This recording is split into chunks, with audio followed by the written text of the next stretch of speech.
Hello everyone, आज के इस लेक्चर में हम लोग हाउ डू एटम्स एग्जिस्ट के बारे में पढ़ने वाले हैं कि एटम कैसे एग्जिस्ट करता है, एटम हमारे आसपास कैसे किस तरह से मौजूद है। हम बार बार बात कर रहे हैं कि पूरा यूनिवर्स एटम से मिलकर बना हुआ है, हमारा पूरा शरीर एटम से मिलकर बना हुआ है। जितना सब्सटेंस हम देख पाते हैं, मार्कर हो गया, आपका मोबाइल हो गया, आपका आँख हो गया, सब कुछ एटम से मिलकर बना हुआ है। तो एटम मौजूद कैसे है? इस मार्कर में एटम से मिलकर बना, ये मार्कर जो है, ये मार्कर एटम से मिलकर बना हुआ है। तो इसमें एटम मौजूद कैसे, किस तरह से एग्जिस्ट करता है, इस बारे में बात करने वाले हैं।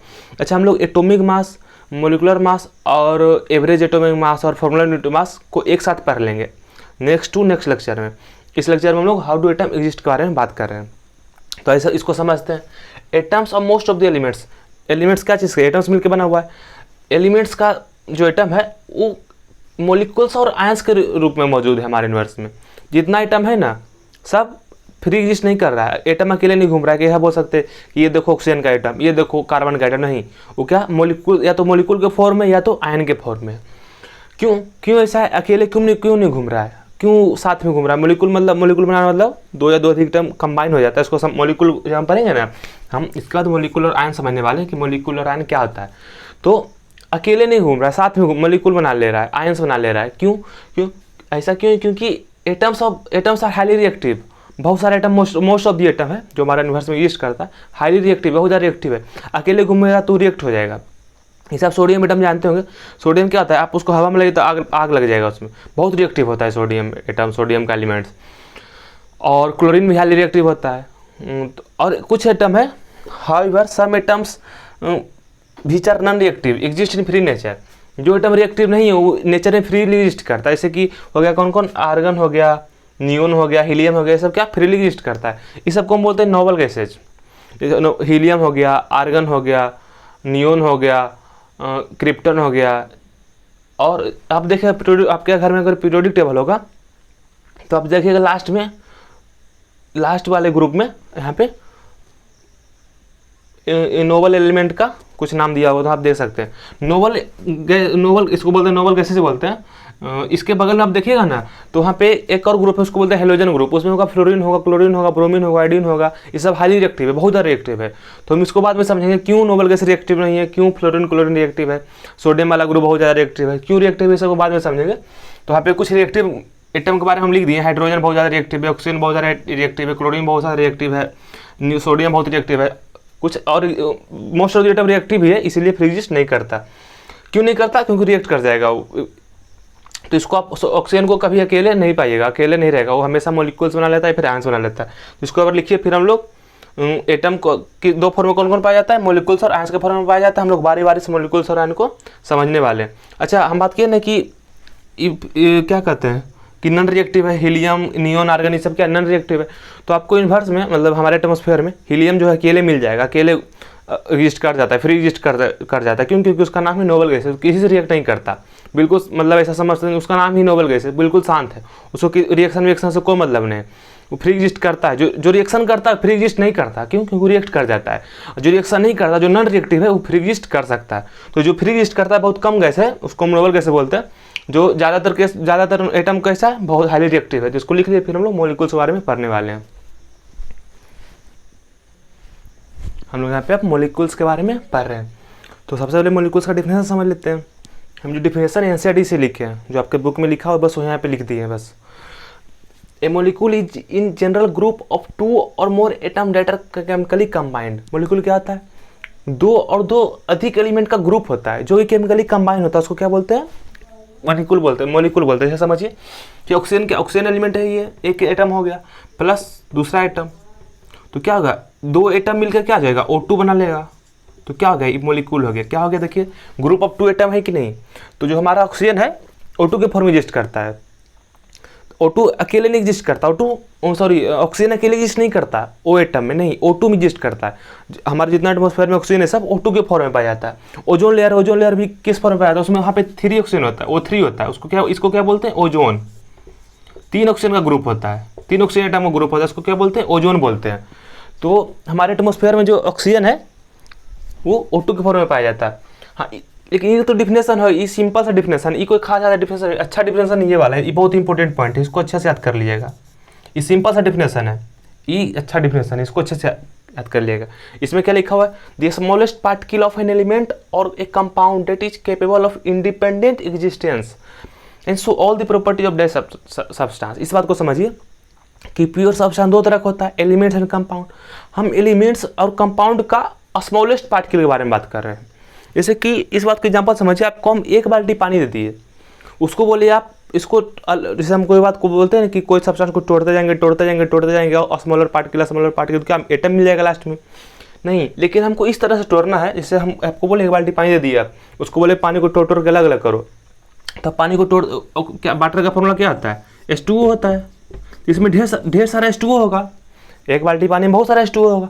अब उसको अलग करते जाइएगा तो अब एक समय ऐसा पहुंचेगा कि आपके पास 1 H2O बचेगा, मात्र 1 H2O। हम चलिए 2 स्टूडेंट को दिए, 1 बाल्टी आपको दे दी, 1 बाल्टी किसी और को दे दिए, तो एक क्या पहुंच गया, 1 H2O के पास पहुंच गया। दूसरा क्या किया, इसको और तोड़ दिया, H2O को और तोड़ दिया, H2O को तोड़ के क्या कर दिया, वो H2O को तोड़ के H2 प्लस O2 में चेंज कर दिया।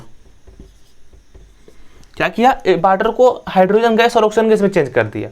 तो मॉलिक्यूल कौन सा होगा, हम बात किए ना कि देखिए स्मॉल एलिमेंट और कंपाउंड का स्मॉलेस्ट ग्रुप होता है। मॉलिक्यूल किसको बोलते हैं, the smallest particle of an element और कंपाउंड, एलिमेंट और कंपाउंड का स्मॉलेस्ट पार्टिकल। तो स्मॉलेस्ट पार्टिकल तो ये भी कह सकता है कि ये स्मॉलेस्ट पार्टिकल है और ये भी स्मॉलेस्ट पार्टिकल है।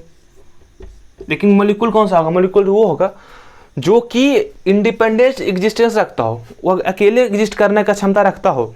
And so all the properties of that substance, जिस सब्सटेंस को, जिस एलिमेंट, जिस कंपाउंड को हम तोड़ रहे हैं उसका प्रॉपर्टीज रखता हो। तो वाटर का प्रॉपर्टीज, हम 1 बाल्टी पानी दी, उसका प्रॉपर्टीज ये वाला H2O रखेगा कि नहीं, यही ढेर सारा H2O से मिलकर बना हुआ 1 बाल्टी पानी बना हुआ है ना, ना ही कि हाइड्रोजन ऑक्सीजन से मिलकर बना हुआ। क्या हम बात किए ना कि ना ही हाइड्रोजन का प्रॉपर्टी वाटर से मिलता है। जब हम बात किए थे कि 2 एलिमेंट को कंबाइन करते हैं तो जो कंपाउंड बनता है, यहाँ पे क्या इसको उल्टा देखिए, इसको उल्टा करके देखिए कि 2 एलिमेंट को हम कंबाइन करे थे, जो कंपाउंड बन रहा है उसका तो बिल्कुल प्रॉपर्टी अलग होगा। H2 का प्रॉपर्टी वाटर से मिलेगा, नहीं मिलेगा। ऑक्सीजन का प्रॉपर्टी वाटर से मिलेगा, नहीं मिलेगा।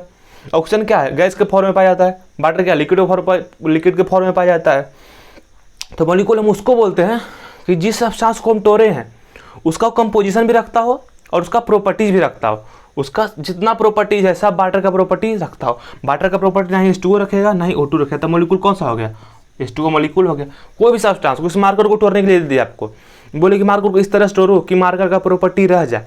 कोई बच्चा ज़्यादा तोड़ देगा तो मार्कर का प्रॉपर्टी खत्म हो जाएगा। उसको एटम में कोई चीज़ को हम अगर एटम में तोड़ देंगे तो एटम में तो तोड़ेंगे तो नहीं प्रॉपर्टी रहेगा, एटम में तो प्रॉपर्टी नहीं। हाँ, लेकिन हम एक बात और यहाँ पे ऐड कर रहे हैं। अच्छा, इस पॉइंट को हम वापिस यहाँ पे लिख दिए, द डिवीजन ऑफ ए सब सैंपल ऑफ ए सब्सटेंस। कोई भी सब्सटेंस का डिवीजन इस तरह से करना है स्मॉलर पार्टिकल में कि produces no changes in either its composition. वही इसी पॉइंट को यहाँ पे लिख दिए कि उसका कंपोजिशन में भी नहीं चेंज हो। कंपोजिशन देखिए, वाटर का कंपोजिशन क्या है, 1 बाल्टी पानी में वाटर का कंपोजिशन क्या है, H2O है। यहाँ पे भी क्या H2O है, ना ही उसका कंपोजिशन चेंज हो, ना ही उसका केमिकल प्रॉपर्टी चेंज हो, तो उसको हम बोलते हैं मॉलिक्यूल। अगर कोई भी चीज़ में अगर केमिकल प्रॉपर्टी में चेंज हो गया, अगर उसका कंपोजिशन चेंज हो गया तो मॉलिक्यूल नहीं रहेगा। एक बार इसको लिखिए, इसको लिख लिया एक बार। हम लोग मॉलिक्यूल्स को कंटिन्यू कर रहे हैं। एक पॉइंट आप यहाँ पे और आप ऐड कर सकते हैं कि हम बात किए थे ना कि एटम इलेक्ट्रॉन, प्रोटॉन और न्यूट्रॉन से मिलकर बना हो रहता है। तो जो मान लीजिए कि एटम है, तो एटम में जो प्रोटॉन और न्यूट्रॉन होता है ना बीच में होता है। यहाँ पे क्या होता है, प्रोटॉन प्लस न्यूट्रॉन। हम प्रोटॉन को P प्लस डिनोट करते हैं, न्यूट्रॉन को N0 से। प्रोटॉन प्लस न्यूट्रॉन इस सेंटर में होता है और इलेक्ट्रॉन बाहर में होता है। बस हम ये कोई भी एटम का स्ट्रक्चर नहीं है, बस हम समझाने के लिए बात किए कि एटम, इसको एटम मान लीजिए, प्रोटॉन न्यूट्रॉन कहाँ पे होता है, बीच में होता है, इलेक्ट्रॉन उसके चारों तरफ होता है। और प्रोटॉन और इलेक्ट्रॉन का नंबर बराबर होता है तो हम जानते ही हैं। और प्रोटॉन न्यूट्रॉन बीच में होता है, उसको क्या बोलते हैं, न्यूक्लियस बोलते हैं उसको। हम उसको क्या बोलते हैं, न्यूक्लियस। तो इसको आप लिख सकते हैं साइड में, हम आगे जाकर हम समझ लेंगे क्यों इलेक्ट्रॉन साइड में होता है, प्रोटॉन न्यूट्रॉन क्यों होता है बीच में। जैसे एटॉमिक थ्योरी पढ़ेंगे ना, उससे हमको पता लग जाएगा धीरे धीरे। तो यहाँ पे बात करें कि कोई भी एटम मॉलिक्यूल कब बनाता है कब नहीं बनाता है। जैसे कि हम बात करें कि ऑक्सीजन O2 के फॉर्म में एग्जिस्ट करता है, O2 के फॉर्म में क्यों एग्जिस्ट कर रहा है, O4 क्यों नहीं बन जा रहा है, O4 क्यों नहीं बन जा रहा है, O3 तो ओजोन है O3, O4 क्यों नहीं बन जाता है। या फिर और भी कोई एटम, वाटर H2O है, H3O कोई कंपाउंड क्यों नहीं बन जा रहा है, H3O। तो कौन कंपाउंड बनता है कौन नहीं बनता है इस बारे में बात कर रहे हैं कि एटम मॉलिक्यूल इस तरह से बनाता है ना, हाँ एटम मॉलिक्यूल इस तरह से बनाता है ना कि उसका टोटल एनर्जी कम जाए। जैसे दो एटम के पास हाईली रिएक्टिव है यानी बहुत सारी एनर्जी है, जिसके पास ज़्यादा एनर्जी वो ज़्यादा रिएक्टिव होगा। तो मान लीजिए ऑक्सीजन के पास बहुत सारा एनर्जी है, इसके पास भी बहुत सारा एनर्जी है, तो ये दोनों इस मॉलिक्यूल जब बनाएगा, जब दोनों को जब कंबाइन हो, जब दोनों मॉलिक्यूल बना ले तो इसका टोटल एनर्जी कम जाए, टोटल एनर्जी कम जाए। अच्छा ये दोनों मॉलिक्यूल कब कैसे बना रहा है, क्यों बना रहा है? क्या बोले कि एटम के चारों तरफ इलेक्ट्रॉन है, क्या कर रहा है यहाँ पे देखिए, इसको ऑक्सीजन का एटम मान लीजिए, इसको मान लीजिए दोनों ऑक्सीजन का एटम, यहाँ पे इलेक्ट्रॉन है, यहाँ पे इलेक्ट्रॉन है, बीच में क्या प्रोटॉन है, यहाँ पे इलेक्ट्रॉन है, यहाँ पे इलेक्ट्रॉन है। तो क्या हो रहा है, इसके बीच में इंटरेक्शन हो रहा है। जानते हैं कि निगेटिव चार्ज और positive charge attract each other, इस बात को जानते हैं नहीं जानते लिख लिया यहाँ पे कि जब unlike charge attract each other, unlike charge repel each other. जैसे कि निगेटिव चार्ज और निगेटिव चार्ज रिपेल करेगा और निगेटिव चार्ज और पॉजिटिव चार्ज अट्रैक्ट करेगा, और फिर पॉजिटिव चार्ज और पॉजिटिव चार्ज क्या होगा, लाइक चार्ज हो जाती है, क्या रिपेल करेगा। तो like charge repel each other and like charge repel each other and unlike charge attract each other. तो क्या इलेक्ट्रॉन निगेटिव चार्ज है, प्रोटॉन क्या पॉजिटिव चार्ज अट्रैक्ट करेगा, इसका इलेक्ट्रॉन इससे अट्रैक्ट करेगा, तो अट्रैक्शन होगा दोनों में, सॉरी इसका इलेक्ट्रॉन इसके प्रोटॉन से अट्रैक्ट करेगा, तो अट्रैक्शन होगा। अट्रैक्शन इस तरह से होगा कि दोनों का टोटल एनर्जी कम जाए, दोनों के पास एनर्जी बहुत ज़्यादा हाईली रिएक्टिव है हमें ज़्यादा एनर्जी है, तो दोनों इस तरह से हो कि दोनों का एनर्जी टोटल एनर्जी कम जाए। तो उसी जब ऐसा होता है तब बाउंड बन जाता है। ध्यान में इस बात को लिख दिया, when atoms approach one another closely the electron clouds, चारों तरफ इलेक्ट्रॉन है उसको क्या बोलते हैं, इलेक्ट्रॉन क्लाउड्स बोल देंगे। Interact with each other and with the nuclei, इसको क्या बोलते हैं, न्यूक्लाई बोलते हैं, न्यूक्लियस को। If this attraction is such that the total energy of the system is lowered, attraction इस तरह से हो कि टोटल एनर्जी सिस्टम का टोटल एनर्जी कम जाए तो बाउंड बन जाता है। अच्छा बात करें ना, आप इस बात को अब ऐसे भी समझ सकते हैं, जिसके पास ज़्यादा पैसा होता है उसके पास ज़्यादा एनर्जी होता है कि नहीं, पूरा लड़ाई झगड़ा कर लेगा, हमेशा उसके पास हाईली रिएक्टिव रहेगा, तुरंत लड़ाई झगड़ा करेगा, वो ज़्यादा परेशान रहता है। जिसके पास पैसा कम होता है उसके पास कम एनर्जी होता है, जैसे कि जो भीख लोग मांगता है कितना ज़्यादा शांति से बैठा रहता है, उसको जो पैसा देता है आप पैसा दीजिएगा तो लेगा, नहीं दीजिएगा तो नहीं मांगेगा, आप आपका मर्जी है। तो जिसके पास पैसा कम होता है उसके पास कम एनर्जी होता है, वो कम रिएक्टिव होता है। जिसके पास पैसा ज़्यादा हो मतलब ज़्यादा एनर्जी है वो ज़्यादा रिएक्टिव होता है। तो बॉन्ड कौन बनाता है, जिसके पास ज़्यादा एनर्जी होता है। तो इस पॉइंट को आप लिख लीजिए कि हम एनर्जी बारे में तो 11th में पढ़ने वाले हैं, बस ऐसे हम एनर्जी का थोड़ा सा बात कर लिए और उसके बारे में बाद में पढ़ेंगे कब कैसे बॉन्ड बनता है, क्यों बॉन्ड बनता है। अच्छा हम बात कर रहे थे कि टाइप्स ऑफ मॉलिक्यूल के बारे में बात कर रहे हैं। हम बात करें कि एलिमेंट और कंपाउंड को इस तरह से हम तोड़ते हैं कि उसका प्रॉपर्टी खत्म नहीं हो, उसका केमिकल प्रॉपर्टी और कंपोजिशन नहीं खत्म। वैसे कि आर्गन भी क्या है, आर्गन एलिमेंट है, इसको हम टोटल क्या बना दिए, एक आर्गन लिया है, यहाँ पे बहुत सारा आर्गन है, मल्टीपल आर्गन है, ऐसा लिख लीजिए। आर्गन बहुत सारा आर्गन है, यहाँ पे आर्गन गैस बहुत सारा है, तो हम उसको एक आर्गन में चेंज कर लिए। तो हम इसको क्या किया, आर्गन को तोड़ते एक आर्गन बना लिए। और कोई क्या किया, H2O को तोड़ते एक H2O, बहुत सारा एक बाल्टी पानी को तोड़ क्या किया, एक H2O बना लिया। और कोई क्या किया, ऑक्सीजन को, बहुत सारा ऑक्सीजन था यहाँ पे, बहुत सारा ऑक्सीजन था, मतलब ऐसा 1 लीटर ऑक्सीजन था, उसको क्या किया, एक एटम ऑक्सीजन में तोड़ दिया, एक एटम O। तो क्या हुआ, यहाँ पे भी तो हम क्या एलिमेंट, आर्गन और ऑक्सीजन क्या एलिमेंट है, H2O क्या है, कंपाउंड है, H2O क्या है, कंपाउंड है, और ये क्या एलिमेंट है, ये भी एलिमेंट है। तो हम एलिमेंट को भी तोड़ के एक एटम में चेंज कर दी, और यहाँ ऑक्सीजन को भी तोड़ के एक एटम में चेंज कर दी। लेकिन ऑक्सीजन यहाँ पे क्या, ऑक्सीजन बहुत सारा ना, सॉरी O2, तो यहाँ पे एक ऑक्सीजन एग्जिस्ट करेगा नहीं, क्यों नहीं करेगा, क्योंकि ऑक्सीजन हाईली रिएक्टिव है, तो ऑक्सीजन अकेले एग्जिस्ट नहीं करता। ऑक्सीजन क्या करेगा, एक ऑक्सीजन और मिला के बॉन्ड बना लेगा, क्या किस में एग्जिस्ट हो जाएगा, एक ऑक्सीजन और मिला के क्या बॉन्ड बना लेगा, O2। हम मॉलिक्यूल किसको बोलेंगे, O2 को बोलेंगे, क्योंकि जो हम आपको 1 लीटर ऑक्सीजन जो दिए हैं उसमें O2 के फॉर्म में है, तो उसको हम इस तरह स्टोर करना है कि O2 ही लास्ट में O2 बचे, क्यों, क्योंकि O2 ही ऑक्सीजन का प्रॉपर्टी रखता है, O ऑक्सीजन का प्रॉपर्टी नहीं रखता, O एक एटम ऑक्सीजन का प्रॉपर्टी नहीं रखता, 2 एटम ऑक्सीजन का प्रॉपर्टी रखता है, 2 एटम को ही ऑक्सीजन बोलते हैं। आपको कहीं लिखा हुआ मिले कि ऑक्सीजन, तो आप ऑक्सीजन को यहाँ पे O2 ऐसे लिखिएगा, ऑक्सीजन को O2 लिखिएगा, O नहीं लिखिएगा। ऑक्सीजन अगर ऐसा लिखा, सिर्फ ऑक्सीजन बोले, आपको बोले कि चलो लिखो ऑक्सीजन, तो आप ऐसा लिखिएगा। अगर आपको बोले लिखो ऑक्सीजन एटम, तब आप एक को लिखिएगा। आपको बोले कि चलो लिखो ऑक्सीजन एटम, ऑक्सीजन एटम को एक को से डिनोट करते हैं। सिर्फ ऑक्सीजन बोले तो आप O2 लिखिएगा। तो हम यहाँ पे क्या एलिमेंट को टोरे, एक एलिमेंट, जो एलिमेंट रिएक्टिव नहीं है वो तो अकेले एग्जिस्ट कर जाएगा। ये भी क्या है, मॉलिक्यूल ही है। इसको क्या, क्योंकि आर्गन का प्रॉपर्टी भी रखता है, जो एलिमेंट रिएक्टिव नहीं है वो तो अकेले रह जाएगा, लेकिन जो एलिमेंट रिएक्टिव है वो मॉलिक्यूल बना लेगा, मतलब और एटम से कंबाइन कर लेगा। और कंपाउंड भी है, कंपाउंड को भी टोर के हम एक वाटर में चेंज कर दिए, एक मॉलिक्यूल में चेंज कर दिए। तो यहाँ यहीं से हम समझ सकते हैं कि मॉलिक्यूल दो तरह का होता है, मॉलिक्यूल ऑफ एलिमेंट्स, जो एलिमेंट्स को टोर के हम बना रहे हैं, एलिमेंट्स को टोर के जो मॉलिक्यूल बना रहे हैं, और दूसरा elements of molecules of compound, जिसको हम कंपाउंड को टोर के मॉलिक्यूल्स बना रहे हैं। तो हम दोनों को बारे बारे समझते हैं, molecules of element and molecules of compound. तो इसको लिखिए। अच्छा, एक और आप लोग तो ये बात सुने होंगे, जैसे कि नहीं, कितना बच्चा लोग घर में बदमाशी करता है तो घर वाला लोग बोलते हैं कि इसका शादी कर दो, इसका मतलब शांत हो जाएगा। ऐसा क्यों बोल रहे हैं, इस यहीं से समझ सकते हैं आप कि हमेशा ही से बोल रहे हैं कि उसका एनर्जी कम जाएगा। जब बॉन्ड बन जाएगा A प्लस B में बॉन्ड बन जाएगा तो क्या होगा, एनर्जी कम हो जाएगा, ए भी एनर्जी कम हो जाएगा, इसीलिए हमेशा बोलते हैं। तो कभी कभी केमिस्ट्री को आप अपने आम जिंदगी से भी जोड़ सकते हैं। तो हम इसीलिए बार बार बोलते हैं कि इसका शादी कर दो, ऐसा कर दो, शांत हो जाएगा, बदमाशी नहीं करेगा। तो इसको लिखिए। हम फिर मॉलिक्यूल्स ऑफ एलिमेंट्स और मॉलिक्यूल्स ऑफ कंपाउंड्स पढ़ने वाले हैं। यहाँ पे हम लोग मॉलिक्यूल्स ऑफ एलिमेंट्स के बारे में पढ़ने वाले हैं।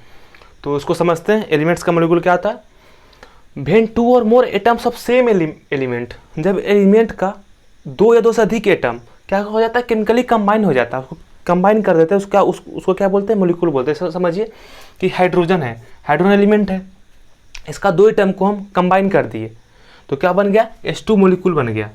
ऑक्सीजन का, ऑक्सीजन एलिमेंट से हम दो एटम निकाल लिए, उसको कंबाइन कर दिए तो क्या बन गया, O2 क्या मॉलिक्यूल बन गया। तो हमारे इन्वर्स में ना जो हाइड्रोजन है या फिर ऑक्सीजन है, H के फॉर्म नहीं पाया जाता, हाइड्रोजन एटम के फॉर्म नहीं पाया जाता। क्यों, क्योंकि हाइड्रोजन काफ़ी ज़्यादा रिएक्टिव है, इसलिए H2 के फॉर्म में पाया जाता है। हम जो स्पेस में जैसे स्पेसशिप वगैरह में H2 का यूज करते हैं कंबसन के लिए, तो क्या H2 के फॉर्म में पाया जाता है, H के फॉर्म नहीं पाया जाता। ऑक्सीजन हम जो श्वास लेते हैं O2 के फॉर्म में पाया जाता है, O के फॉर्म नहीं पाया जाता। इसी तरह से फॉस्फोरस 4 एटम मिल जाता है और बॉन्ड बना लेता है। सल्फर 8 एटम मिल के बॉन्ड बना लेता है। तो अपना हर एलिमेंट्स का अपना अपना कंबाइनिंग कैपेसिटी है कि कितना आइटम से मिलके वो स्टेबल होगा। कोई अकेले भी खुश है, कोई दो लोग के साथ खुश है, कोई 4 लोग के साथ खुश है, 4 लोग मिल जा रहा है, कोई 8 लोग मिल जा रहा है। जैसे हम आगे ही देखेंगे कि सब नॉन रिएक्टिव एलिमेंट्स, जैसे कुछ नॉन रिएक्टिव एलिमेंट्स था, हीलियम, आर्गन, नियोन, ये सब क्या अकेले खुश है, वो अकेले ही मॉलिक्यूल बना रहा है। हीलियम अकेले फिर एग्जिस्ट कर रहा है, हीलियम, आर्गन, नियोन, ये सब क्या अकेले ही खुश, अकेले स्टेबल है। हम बार बार हीलियम नहीं लिखेंगे, सिर्फ H लिख देंगे तो आप लोग हीलियम समझ लेगा, AR लिख देंगे तो आर्गन समझ जाएगा, नियोन N से नियोन होता है। अब तक तो आपका साइन याद हो गया, तो अब यहाँ सिर्फ हम हीलियम, आर्गन, नियोन लिखेंगे। इसको क्या बोलते हैं, हाइड्रोजन मॉलिक्यूल, इसको क्या बोलते हैं, ऑक्सीजन मॉलिक्यूल, इसको क्या बोलते हैं, फास्फोरस मॉलिक्यूल। सल्फर जो है, सल्फर अकेले नहीं एग्जिस्ट करता, सल्फर 8 एटम मिलके मॉलिक्यूल बना लेता है, तो एसेट हो गया सल्फर का मॉलिक्यूल। तो हम आगे देखेंगे इसको क्या बोलते हैं, एटोमिसिटी। हम इसके बाद देखने वाले इसको बोलते हैं एटोमिसिटी। H2 क्या है, डायटोमिक है, दो एटम से मिलकर बना तो उसको बोलते हैं डायटोमिक। यहाँ पे देखिए टेट्राटोमिक है, पोलीटोमिक है, फिर देखिए मोनोटोमिक है। तो हम इसके बारे में आगे देखने वाले हैं। क्यों ऐसा कर रहा है, क्यों स्टेबल होने के लिए एक दूसरे से कंबाइन हो जा रहा है। अच्छा, हम और देखने वाले मॉलिक्यूल ऑफ मेटल्स। अभी तक तो हम मॉलिक्यूल ऑफ नॉन मेटल देखे। एलिमेंट्स क्या 3 तरह का होता है, मेटल, नॉन मेटल, मेटलॉइड या सेमी, हाँ मेटलॉइड ही बोलते हैं। तो अभी तक तो हम फास्फोरस का नॉन मेटल है, सल्फर नॉन मेटल है, लेकिन मॉलिक्यूल्स ऑफ मेटल्स के बारे में बात कर रहे हैं। मेटल्स का मॉलिक्यूल कैसा होगा, जो मेटल्स होता है ना 2 या 3 से नहीं कंबाइन करता है, बहुत सारा कंबाइन कर लेता है, लाखों हजारों मिलकर बॉन्ड बना लेता है। ऐसा नहीं कि 8 हो गया, 4 हो गया, नंबर बहुत सारा, उसको हम काउंट नहीं कर पाते। तो सीधा को कैसे डिनोट कर देते हैं कि ऐसा थोड़ा लिख पाएंगे, चलिए सोडियम 1000, ऐसा नहीं लिख पाएंगे। 1000 है तो हो सकता है 2000 भी किसी के पास होगा, तो ऐसा नहीं लिखते। सीधा क्या लिख देते हैं, सीधा हम उसको डिनोट कर देते हैं, सीधे से एन लिख देंगे तो आप समझ जाएगा कि सोडियम का मॉलिक्यूल लिख रहा है। तो इसको देखिए, molecule of metals form like big cluster of atoms. जैसे कि आयरन अकेले एग्जिस्ट नहीं करता। आयरन देखिए, आयरन का एक एटम नहीं, बहुत सारा आयरन मिल जाता है, कंबाइन कर लेता है, cluster of atoms of iron मिल जाता है। उसको सिंपली कैसे डिनोट करते हैं हम, आयरन Fe से। ऐसा लिख देंगे तो आप समझ जाएगा कि आयरन का मॉलिक्यूल है। जिंक का मॉलिक्यूल सीधा सिर्फ Gn लिख देंगे। जो एटम का साइन है वही मॉलिक्यूल का भी साइन है, उसमें कोई ऐसा नहीं कि हम नीचे 4 लगा रहे हैं, नीचे 2 लगा रहे हैं, नीचे 8 लगा रहे हैं, ऐसा नहीं कर रहे हैं। कॉपर को सीधा Cu लिख दे रहे हैं। ऐसा मॉलिक्यूल क्या बोलते हैं, ऐसा मॉलिक्यूल को बोलते हैं जायंट मॉलिक्यूल्स। जो बहुत सारा मतलब एटम से मिलकर बना उसको क्या बोलते हैं, जॉइंट मॉलिक्यूल। अच्छा, एक नॉन मेटल है, कार्बन क्या नॉन मेटल है, वो भी 2-4 से नहीं बॉन्ड बनाता है। ऐसा नहीं कि कार्बन 4 है 2 है, ऐसा नहीं, सिर्फ कार्बन को हम सी से डिनोट करते हैं। नॉन मेटल है फिर भी ये क्या बनाता है, जॉइंट मॉलिक्यूल बनाता है। तो यहाँ पे लिख सकते हैं, पॉइंट बना लिख सकते हैं कि although carbon is non metals but it also forms joint molecules. Carbon भी क्लस्टर ऑफ एटम्स मिलकर बना रहता है, बहुत सारे एटम्स मिलकर कार्बन का मॉलिक्यूल बनता है, बहुत सारे एटम्स मिलकर बना रहता है। तो एक एक्सेप्शन है, इसीलिए हम कार्बन को अलग से पढ़ते हैं, क्योंकि कार्बन बहुत सारे एटम से कंबाइन हो जाता है। कार्बन एक दूसरे से भी कंबाइन हो जाता है, कार्बन ही बॉन्ड बना लेता है, कार्बन दूसरे से भी बॉन्ड बना लेता है, इसीलिए हम कार्बन को अलग से पढ़ते हैं।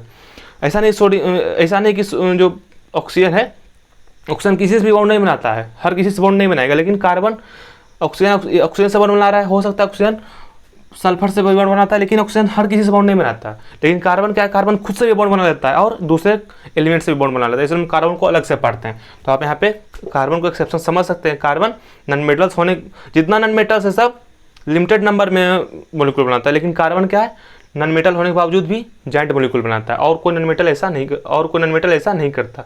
इसको लिख लिया एक बार, फिर हम लोग एटोमिसिटी के बारे में बात करने वाले हैं। हम यहाँ पे एक पॉइंट को डिस्कस करने वाले हैं। The ratio of numbers of the atoms that can be bounded together is fixed. कोई मॉलिक्यूल है, जैसे ऑक्सीजन का मॉलिक्यूल है, तो हमेशा हम तो लॉ इसको हम डिस्कस कर चुके हैं, इसको हम दोबारा डिस्कस कर रहे हैं। ये दोनों पॉइंट को हम पहले डिस्कस कर चुके हैं, इसलिए हम बार बार बोल रहे हैं। कोई चीज़ अगर आपको समझ में नहीं आए तो कोई दिक्कत नहीं, इसको हम इतना बार डिस्कस करेंगे, इतना ज़्यादा बार डिस्कस करेंगे कि आपको समझ में आ जाएगा। इसलिए हम हड़बड़ा नहीं, अगर कोई बात आज समझ में नहीं आए तो कल समझ में आ जाएगा, अगले लेक्चर में हो सकता है। तो हम बात किए ना कि कोई भी H2O है, H2O क्या बात की, H2O कंपाउंड है, एक कंपाउंड का एक मॉलिक्यूल मानिए H2O है, तो इसमें हमेशा H और O का रेशियो फिक्स होगा। कितना होगा, 2H होगा और एक ऑक्सीजन होगा, एटम होगा, तो H और O का रेशियो फिक्स होगा। ऑक्सीजन है तो ऑक्सीजन का कितना होगा, 1:1, सॉरी ऑक्सीजन में हमेशा 2 ऑक्सीजन होगा, 2 ऑक्सीजन एटम। तो ऑक्सीजन मॉलिक्यूल में हमेशा कितना होगा, 2 ऑक्सीजन एटम होगा। इसी तरह से किसी मॉलिक्यूल का एटम फिक्स है कि कौन एटम को मिलाएंगे तो कौन मॉलिक्यूल बनेगा। ऐसा नहीं कि हम किसी 2 एटम को मिला दे रहे हैं तो मॉलिक्यूल बन जा रहा है, ऐसा नहीं है। तो यहाँ एक पॉइंट को लिख दिए कि the ratio of number of atoms that can bonded together is fixed, इसको हम लिख दिए। अच्छा, दूसरा पॉइंट है it is possible for atoms, यहाँ पे हम मिस कर दिए, to form molecules, the atom of number of atoms to form molecules, यहाँ पे लिख जाएगा टू फॉर्म, एक मिनट, हम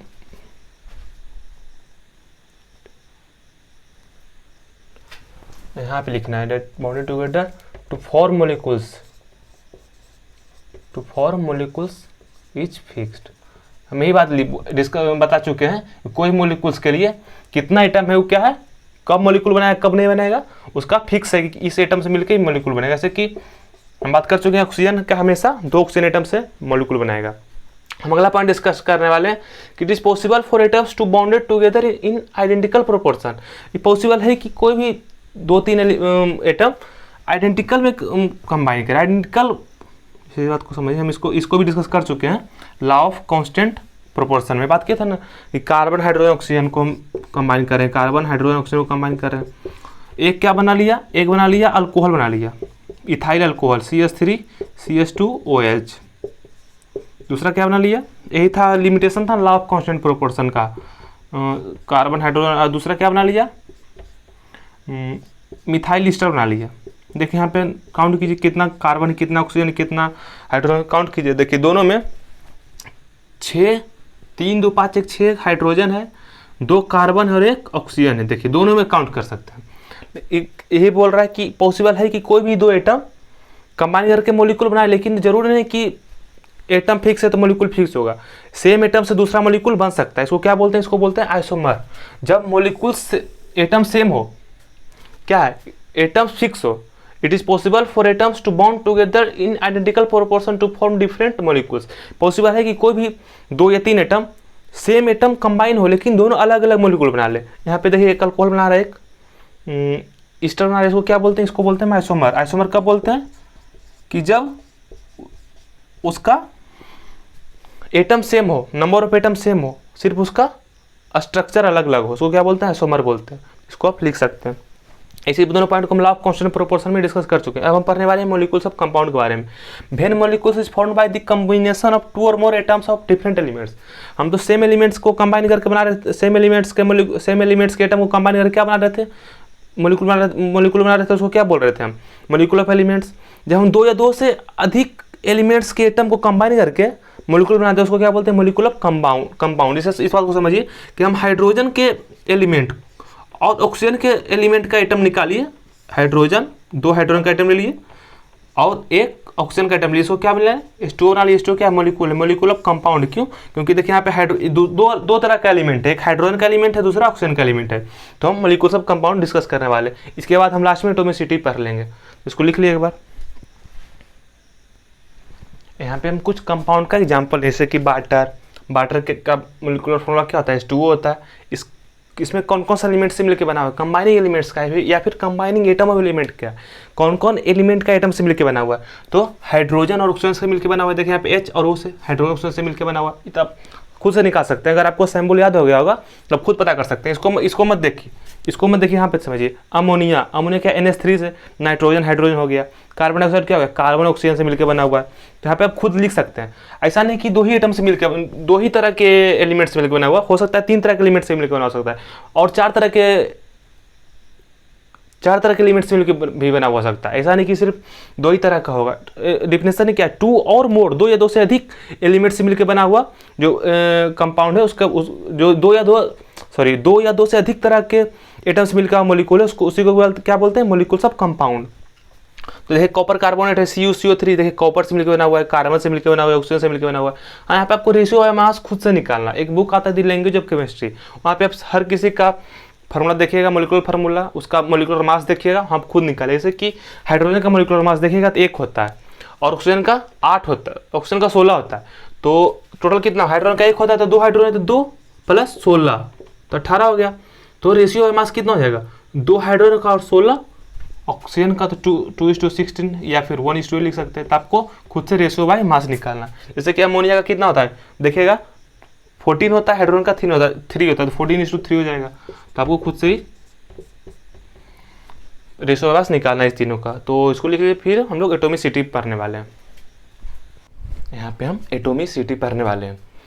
एटॉमिसिटी क्या होता है, एटॉमिसिटी होता है the number of atoms present in an molecule. कोई एक मॉलिक्यूल है, उसमें कितना एटम प्रेजेंट है, उसी को क्या बोलते हैं हम लोग, एटॉमिसिटी बोलते हैं। मॉलिक्यूल एलिमेंट का भी हो सकता है और मॉलिक्यूल कंपाउंड का भी हो सकता है। तो एटॉमिसिटी मॉलिक्यूल्स ऑफ एलिमेंट्स के लिए भी डिफाइंड है, मॉलिक्यूल्स ऑफ कंपाउंड्स के लिए भी डिफाइंड है। तो एटॉमिसिटी का हम कुछ टाइप देख रहे हैं। Monoatomic, when molecule is formed by single atom only. जब मॉलिक्यूल सिंगल एटम से फॉर्म होता है उसको क्या बोलते हैं, मोनोटॉमिक। मोनो मतलब सिंगल होता है ना, आप लोग मैथ में पढ़ते होंगे मोनोमियल, बाइनोमियल। मोनो मतलब क्या होता है, सिंगल। तो जिसमें सिंगल एटम प्रेजेंट हो, जिस मॉलिक्यूल में सिंगल एटम प्रेजेंट हो, उसको क्या बोलते हैं, मोनोटॉमिक। तो जैसे कि मोनोटॉमिक कौन होगा, जो कि नॉन रिएक्टिव होगा, जो कि अकेले फ्री नेचर में एग्जिस्ट कर सकता है। कौन कौन है, हम तो बात कर चुके हैं। नोबल गैसेज मोनोटॉमिक होता है, क्यों, क्योंकि नॉन रिएक्टिव है। जैसे एग्जाम्पल इसका लिख दिए हम यहाँ पे, helium, neon, argon, xenon, radon, krypton, ये सब क्या हो जाएगा, नोबल गैस हो जाएगा। नोबल गैस क्या होता है, मोनोटॉमिक होता है, क्यों, क्योंकि वो नॉन रिएक्टिव होता है। दूसरा है diatomic, when molecule is formed by combination of 2 atoms. जब हम 2 एटम को कंबाइन कर देते हैं, 2 एटम को कंबाइन करके मॉलिक्यूल बनाते हैं, उसको क्या बोलते हैं, डायटोमिक। डाय मतलब होता है 2। तो इसका एग्जाम्पल है H2 hydrogen molecule, N2 nitrogen molecule, oxygen O2 oxygen molecule, hydrogen fluoride HF hydrogen chloride, carbon monoxide, है सब क्या है, डायटोमिक। देखिए N2 में दो नाइट्रोजन, देखिए HF में 1 हाइड्रोजन 1 फ्लोरीन है, 2 एटम है ना। इसमें देखिए कार्बन मोनोऑक्साइड में 1 कार्बन 1 ऑक्सीजन है, तो क्या आ जाएगा, डायटोमिक हो जाएगा। तो जिसमें 2 एटम प्रेजेंट हो उसको क्या बोलते हैं, डायटोमिक। जिसमें 1 एटम प्रेजेंट हो उसको क्या बोलते हैं, मोनोटोमिक। तीसरा है triatomic, when molecule is formed by combination of 3 atoms. तो हम 3 एटम को कंबाइन करके मॉलिक्यूल बनाते हैं, उसको क्या बोलते हैं, ट्राइटोमिक। जैसे कि ओजोन O3 H2O, देखिए इसमें 2 हाइड्रोजन 1 ऑक्सीजन है, 3 एटम हो गया टोटल। इसमें देखिए कार्बन डाइऑक्साइड में 1 कार्बन 2 ऑक्सीजन है। इसमें देखिए हाइड्रोजन साइनाइड में 1 H है, 1 कार्बन 1 नाइट्रोजन, 3 एटम हो गया, तो इसको क्या बोल देंगे, हाइड्रोजन साइनाइड। तो ये सब क्या है, ट्राइटोमिक, क्योंकि उसमें 3 एटम है। और हम आगे डिफाइन कर सकते हैं, इसे टेट्राइटोमिक डिफाइन कर सकते हैं, तो इसे बहुत ज़्यादा हो जाएगा। तो हम आप क्या डिफाइन कर दिए, पॉलीटोमिक डायरेक्ट। तो पॉलीटोमिक क्या होता है, VN molecule is formed by combination of more than 3 atoms. जब 3 एटम्स ज़्यादा हो, जब 3 एटम्स ज़्यादा कंबाइन करके मॉलिक्यूल बनाए हो तो उसको क्या बोल देंगे, पॉलीटॉमिक। जैसे कि देखिए एसिड, इसमें देखिए 8 एटम ऑफ सल्फर है, तो क्या है, मोर देन 3 एटम है, तो उसे क्या बोल देंगे, पॉलीटॉमिक। एसिड क्या है, पॉलीटॉमिक। P4 क्या है, पॉलीटॉमिक है। क्यों, क्योंकि इसमें 4 एटम है, इसको हम टेट्राएटॉमिक भी बोल सकते हैं। अगर आपको क्वेश्चन दिया जाए कि P4 क्या है, आपके पास P4 पूछा कि P4 क्या है, एटोमिसिटी ऑफ P4, अगर पहला ऑप्शन रहे मोनोटॉमिक, पहला मोनोटॉमिक रहे, दूसरा रहे डायटोमिक, तीसरा रहे टेट्राटोमिक और फोर्थ रहे ट्राइटोमिक, तो यहाँ तो ऑप्शन में तो पॉलीटोमिक है ही नहीं। देखिए हम P4 क्या बोले, पॉलीटोमिक, लेकिन ऑप्शन पॉलीटोमिक में है ही नहीं, तो हम क्या लगा देंगे, टेट्राटोमिक लगा देंगे। तो कॉमन सेंस का बात है। अगर टेट्राटोमिक नहीं रहता ऑप्शन में रहता पॉलीटोमिक, ऑप्शन में क्या रहता, पॉलीटोमिक, तो हम पॉलीटोमिक पे टिक कर देते। तो ये क्वेश्चन पे डिपेंड करेगा, हम और इस पर क्वेश्चन करवा देंगे। तो CH4 देखिए इसमें 4 हाइड्रोजन, 1 कार्बन है, 5 एटम है, तो क्या हो जाएगा, पॉलीटॉमिक। C2H6 मीथेन है, क्या इथेन है, C2H6 क्या आता है, इथेन। इसमें देखिए 2 6 2 8 एटम है, तो क्या आ जाएगा, पॉलीटॉमिक। अच्छा आपको लोग एक बात और यहाँ समझिए, देखिए यहाँ पे नाइट्रोजन का 2 मोलिक्यूल है, यहाँ पे ऑक्सीजन का 2 मोलिक्यूल है, यहाँ पे H2 का 2 मोलिक्यूल है, लेकिन यहाँ पे एक हाइड्रोजन का मोलिक्यूल है, एक फ्लोरीन का मोलिक्यूल है, यहाँ पे एक हाइड्रोजन का मोलिक्यूल है, एक क्लोरीन का मोलिक्यूल है। तो अंतर आपको कुछ लग रहा है? इसमें देखिए एक ही तरह के एटम से मिलकर बना हुआ है, एक ही तरह के एटम से मिलकर मॉलिक्यूल बनाया है, यहाँ पे 2 तरह के एटम से मिलकर मॉलिक्यूल बनाया है। तो जहाँ पे एक से अधिक टाइप के एटम से मिलकर बना हो उसको क्या बोलते हैं, हेटेरोन्यूक्लियर। जैसे कि इस सबको क्या बोल देंगे, होमोन्यूक्लियर। होमोन्यूक्लियर जैसे इसमें सिंगल टाइप ऑफ एटम से मिलकर बना हुआ, होमोन्यूक्लियर। जब single atom type of atom से नहीं बना हो, जैसे देखिए यहाँ पे 2 टाइप ऑफ एटम से मिलकर बना हुआ है, हो सकता है मतलब एक से अधिक टाइप ऑफ एटम से मिलकर बना हुआ है। VN molecule is formed by more than 1 type of atom, उसको क्या बोल देंगे, हेटेरोन्यूक्लियर। ये सब क्या हो गया, हेटेरोन्यूक्लियर। हेटेरोन्यूक्लियर। अच्छा कैसा मॉलिक्यूल है, हेटेरोन्यूक्लियर डायटोमिक मॉलिक्यूल, हेटेरोन्यूक्लियर डायटोमिक मॉलिक्यूल। ये सब क्या हो जाएगा, ये सब हो जाएगा होमोन्यूक्लियर। क्यों, क्योंकि सिंगल टाइप ऑफ एटम से मिलकर बना हुआ है ये सब, होमोन्यूक्लियर डायटोमिक मॉलिक्यूल। अच्छा यहाँ ट्राइटोमिक भी दे सकते हैं। ये देखिए क्या है, O3 ओजोन क्या है, सिंगल टाइप ऑफ एटम से मिलकर बना हुआ है।